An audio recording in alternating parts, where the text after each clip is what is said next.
அண்ணே பஸ் ஸ்டாண்டுக்கு இப்ப பஸ் இருக்குமா? இப்ப மட்டும் இல்ல தம்பி, எப்பவுமே பஸ் ஸ்டாண்ட்ல பஸ் இருக்கும். அண்ணே பஸ் ஸ்டாண்டுக்கு போறதுக்கு பஸ் இருக்குமாண்ணே? பஸ் ஸ்டாண்டுக்கு போறதுக்கும் பஸ் இருக்கும், வர்றதுக்கும் பஸ் இருக்கும். பஸ் ஸ்டாண்டுக்கு எப்படிண்ணே போறது?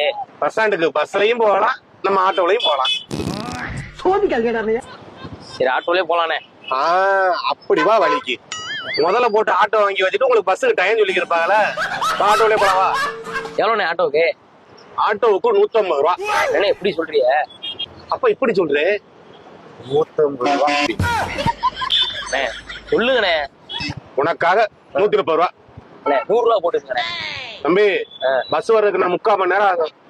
130 ரூபானா வா போலாம். சரி ஆட்டோலயே போறோம்ண்ணே. வாங்கண்ணே வா போலாம். அண்ணே 100 ரூபா போட்டுக்கலாமா? தம்பி பேச்சுன்னா பேச்சா இருக்கணும். அப்போ ஒரு பேச்சு, இப்போ ஒரு பேச்சு பேசக்கூடாது. சரிண்ணே சரிண்ணே வண்டி எடுங்க கோச்சுக்காதீங்க போனேன். அண்ணே 100 ரூபா போட்டுக்கிட்டா என்ன? தம்பி உன் பேச்சு சுத்தம் இல்லையாப்பா. இறங்க பாடி மாவள. அண்ணே கோச்சுக்காதீங்க. அண்ணே போட்டுக்கிறேன், உனக்கு தெரியாதானு சொல்லிட்டேன், கேட்க மாட்டேன். போனேன் கம்முன்னு வாப்பா. அண்ணே தம்பிக்கா ஒரு 100 ரூபா போட்டுக்கலாண்ணே.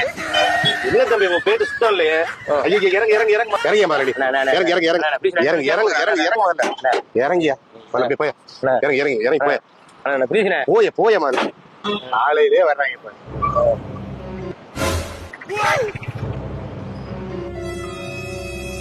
அண்ணே ரொம்ப நன்றிண்ணே.